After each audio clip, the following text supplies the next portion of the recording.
There is a direct connection between your creativity and your mental health. And I don't just mean creativity like painting a canvas or composing a song.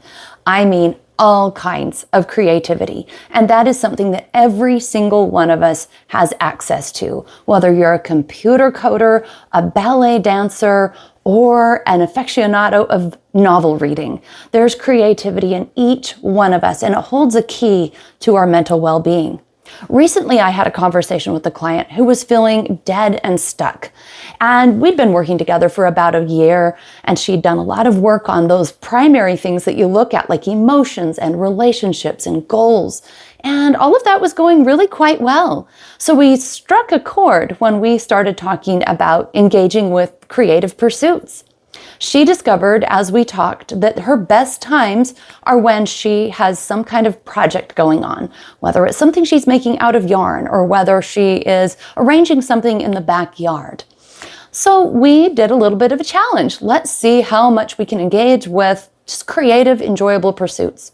And that brought up some conversation around, well, what exactly constitutes creativity anyway? I mean, isn't it just the people that, I don't know, like compose music or paint paintings? And what came out of that conversation was the fact that almost everything you do where you're up against a challenge can be an act of creativity. Finding a way to draw closer to a friend that is challenging can be an act of creativity. As you think about what are their likes and dislikes, what are some creative ways you could approach them in your communication? That can be an act of creativity. If you're a computer coder wondering, is there some little project I've been dreaming about that I'd like to just fiddle around with, maybe take a course on? If you love exercise, but you're kind of tired of the same old thing, you could create a new regimen for yourself.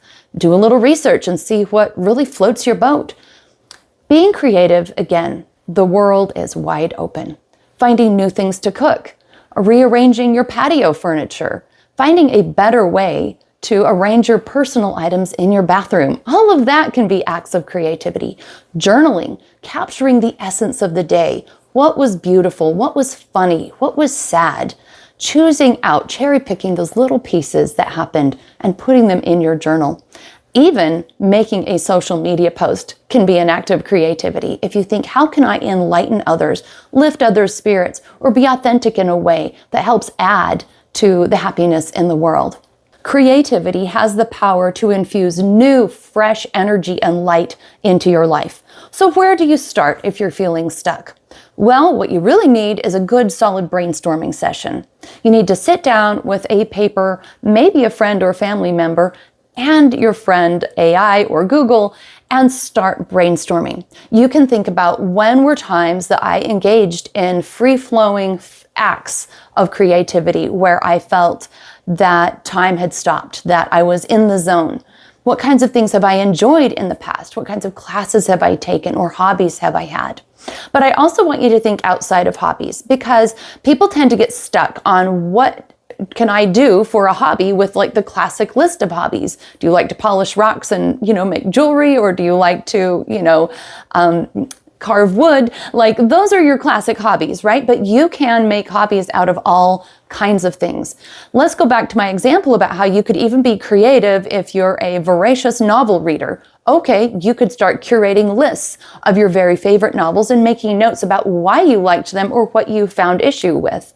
You could post those on Goodreads. You could share those lists with friends. You could just write about those.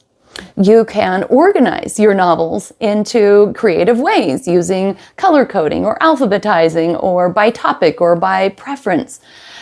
This is a ridiculous example, I know. I'm not trying to use something that's going to appeal to everybody, but I want to use a ridiculous example to say it doesn't really matter what it is that you love. You can get creative with it. You can infuse your own active imagination to add to this thing that you love.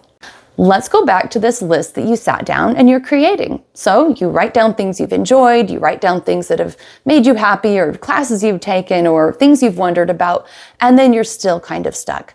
That's where your friend or family member can come into, it could be a very good resource. You can ask them, gosh, what kinds of things do you like to do in your spare time? What kinds of things do you dream of? Also, you've known me for a while. What kinds of things have you seen me enjoy? Or what kinds of things have you heard me say or mention that I would like to try?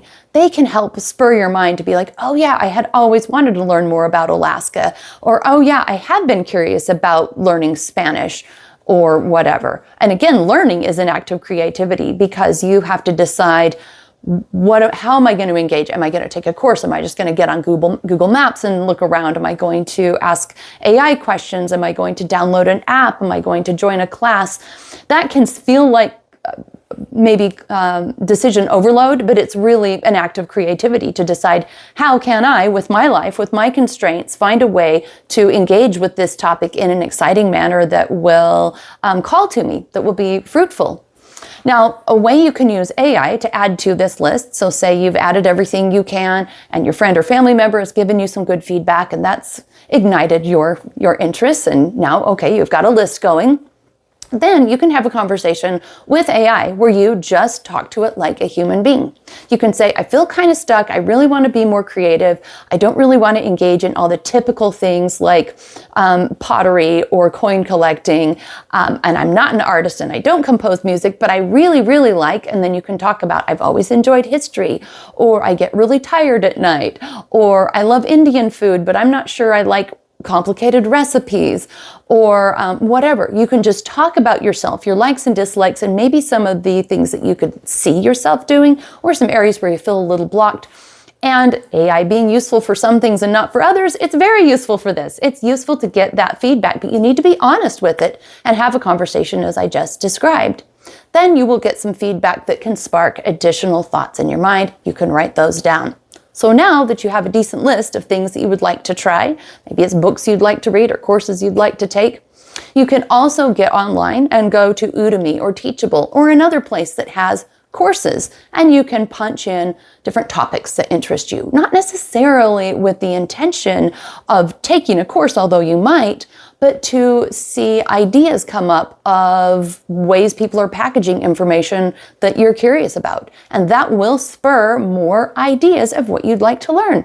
Years ago, I was super interested in massage, and I ended up going back to school to become a massage therapist. But before that, I went on to Udemy and bought a bunch of courses on massage, and I would just sit and watch them and then work on my husband and play around with like, oh, how's this? Am I working on your shoulders right? You know, that was creativity because I was learning how to apply something that interested me. But it also got me looking into other courses that really sparked my attention about holistic health or yoga.